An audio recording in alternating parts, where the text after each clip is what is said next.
Tajuk yang sebelum ini kita dah bahas tentang ayat-ayat Allah Subhanahu wa taala.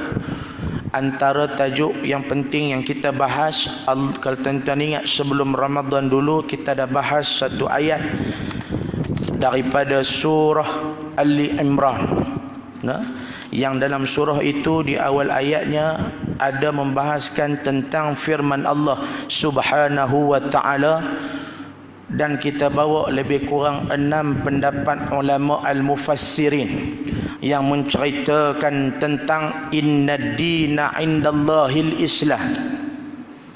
Dan dalam bawah tajuk itu juga kita ada satu huraian yang menceritakan tentang maqasid asy-syar'iyyah. Oh, lebih kurang begitu lah. Tentu ini dalam kitab, bukan saya cerita. Antara perkara yang kita bincang sebelum Ramadan lalu ialah satu item daripada satu part daripada maqasid syar'iyyah ialah hifzuddin, iaitu menjaga agama. Semua ulama-ulama muktabar ketika membahas tentang hifzuddin semuanya mengatakan menjaga agama relate dengan ayat innad dina indallahil Islam, hanya menjaga agama Islam sahaja. Tuan ingat yang sebelum puasa nak masuk raya haji, ustaz mana nak ingat. Nah, tapi isu tu timbul di akhir-akhir ini kena dengan tajuk kita. Nah, dan kita dah bahas ayat tentang yang ulama hurai lakum dinukum waliyadin, bagi kamu agama kamu, di bawah tajuk innad dina indallahil Islam. Kita dah bahas ayat itu, bagi kamu agama kamu, bagi kami agama kami, namun mengikut agama kamu, mengikut telunjuk dan cara hidup agama kamu, kami tak ikut. Apa? Ikut hamba. Ayat Quran dalam surah Al-Kafirun. Dan pada malam ni kita sampai ayat kedua surah Al-Furqan. Firman Allah Subhanahu wa taala, pengarang bawa mai ayat ni ba'da a'udzu billahi minasyaitonir rajim, allazi lahu mulkus samawati wal ard wa lam yattakhidh walada walam yakul lahu syarikun fil mulk wa khalaqa kulla syai'in faqadarahu taqdira. Maksudnya Tuhan yang menguasai pemerintahan langit dan bumi, dan yang tidak mempunyai anak serta tidak mempunyai sebarang sekutu dalam pemerintahannya, dan dialah yang menciptakan tiap-tiap sesuatu lalu menentukan keadaan makhluk-makhluk itu dengan ketentuan takdir yang sempurna. Ulama al-mufassirin bila membahaskan ayat ini, tuan-tuan, ayat kedua surah Al-Furqan, nombor satu nak cerita apa? Tentang Maliki Yaumiddin. Tentang konsep dialah Tuhan Maliki Yaumiddin, dialah Tuhan Raja yang menguasai segala-galanya. Dia yang berkuasa, dialah segala-galanya, dialah Raja segala raja. Nah, bagi Allah kerajaan langit dan bumi ini tak ada satu kerajaan manusia pun boleh tanding dengan kerajaan Allah. Hebatnya kerajaan Allah, dengan kayanya, dengan tak pernah berkira dengan makhluk yang diciptakannya, sehingga kan ulat dalam batu pun boleh hidup dan mempunyai rezekinya. Sekecil-kecil makhluk yang diciptakan Allah mempunyai rezeki dan takdir yang cukup sempurna sepanjang kehidupan dia. Daripada sekecil-kecil makhluk sehinggalah manusia yang mempunyai akal.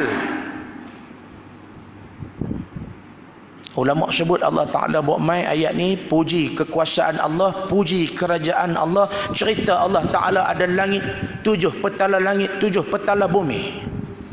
Allah Ta'ala jadikan bumi Dan perkataan al-ard ini bukan saja bumi yang kita duduk, bahkan seluruh alam cakrawala. Seluruh cakrawala alam, termasuk planet-planet yang di luar, juga ulama sebut ada satu pentafsiran mengatakan juga termasuk dengan al-ard. Nah, dulu masa mula-mula kita ada teknologi boleh naik kapal angkasa keluar pada bumi, keluar pada bumi tak kena semayang sebab duduk dalam bumi ya kena semayang. Nah, naik sampai pergi duduk di tempat keluar, naik di satelit nu pun duduk di luar pun ada kaedah dan cara semayang. Kata tuan tengok majalah Islam 2-3 minggu lepas, Dr. Syekh Muzaffar dia tunjuk macam mana dia solat di dalam satelit. Duduk di luar sampai nak pijak pun tak boleh, tak ada graviti, nak semayang ke mana, ada caranya untuk solat walaupun berada di sana. Nah, tak hilang lagi kefarduan solat itu walaupun dia keluar. Pentafsiran kita yang bulat ni sajalah bumi, tapi dah ulama sebut seluruh cakrawala alam juga ditakrifkan sebagai bumi. Nak cerita apa dalam erti kata, ke mana saja kita pergi, semuanya tempat ini milik Allah. Kita duduk dalam negara milik Allah, kita pergi Jepun, Jepun milik Allah, kita pergi Amerika Syarikat, Amerika Syarikat pun milik Allah. Kita duduk pergi percutian di mana sekalipun, semua yang kita dapat pergi, yang duduk di bawah langit ini, ataupun duduk dekat dengan bintang, dekat dengan bulan, dekat dengan marikh sekalipun, semuanya milik Allah. Ini pentafsiran yang pertama dalam ayat di bahagian yang pertama sampai wal ard. No. Dan kamu kena ingat wahai manusia, walam yattaqidh waladah. Dan kamu kena ingat yang Allah Subhanahu wa taala ini tidak mempunyai anak. Walam yakul lahu syarikun fil mulk. Dan dia juga tidak mempunyai sebarang sekutu dalam pemerintahannya. Ini yang sering dijadikan hujah oleh satu golongan yang mengamalkan konsep the Trinity. Agama yang berfahaman sedemikian mengatakan, mereka mengaku Allah tu ada, bahkan mereka kata Allah ni ada anak, yang mereka kaitkan dengan cerita Nabi Allah Isa alaihi salam dan ibunya Maryam alaihi salam. Nah, Allah sekali-kali tidak mempunyai anak. Dalam erti kata apa sini tuan-tuan? Nak menunjukkan tak ada dalam Islam ni cerita tentang Allah mempunyai anak. Walaupun di sana dalam Bible ada yang mendakwa yang mereka lah kitab yang sebenar. Kata Dr. Yusuf Al-Qaradawi, kalau jumpa Injil yang sebenar hari ini sekalipun, kita kena tak Injil tu tepi, kita kena mengamalkan apa tuan-tuan? Al-Quran. Tu kalau jumpa sebenar. Cerita dalam Quran ni cukup banyak yang kitab Injil itu telah diselewengkan. Nah, dia dok mai mengatakan ada Tuhan anak. Tuhan anak ni menjelma dalam rupa manusia. Yang mutaakhir ini punya ramai orang yang mengamalkan ilmu sesat, ajaran sihir. Tak sihir Ustaz, kami cuma ambil buah limau, golek-golek atas kemian ya. Nah, golek-golek tuan-tuan, kawasan kita pun ada. Tuan-tuan tahu kan tak tahu ya. Nah, kita biasa cerita dulu di kawasan kita ada satu sihir yang saya pergi sekolah cerita habis kat budak-budak. Jangan percaya mana-mana lagi. Ni sihir ni. Tiup. Budak perempuan tu balik gila. Bagi yang seperti tak apa, ada yang lebih you ambil kat you satu. Ambil kat you satu tu, ambil semua.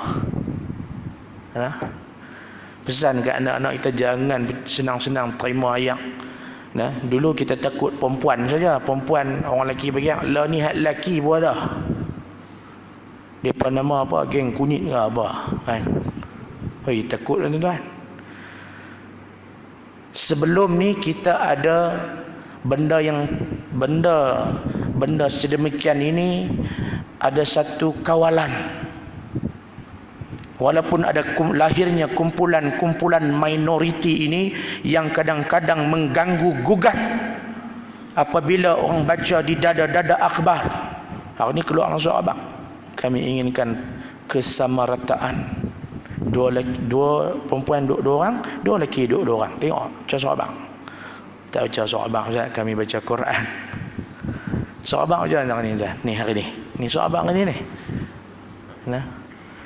Ruang-ruang untuk golongan ini telah dibuka. Sebelum ni tak buka pun berlambak. Sebelum ni tak buka ruang kepada golongan ini, golongan LGBT, golongan-golongan yang nak mengamalkan kesamarataan di dalam agama kononnya. Pun bermacam-macam masalah penyakit sosial yang kita tengok. Apatah lagi golongan ini dibuka ruang. Ayat dalam ni ulama sebut nombor satu, nak menjaga akidah. Akidah as-sahihah as-salimah. Akidah yang sahih dan sempurna.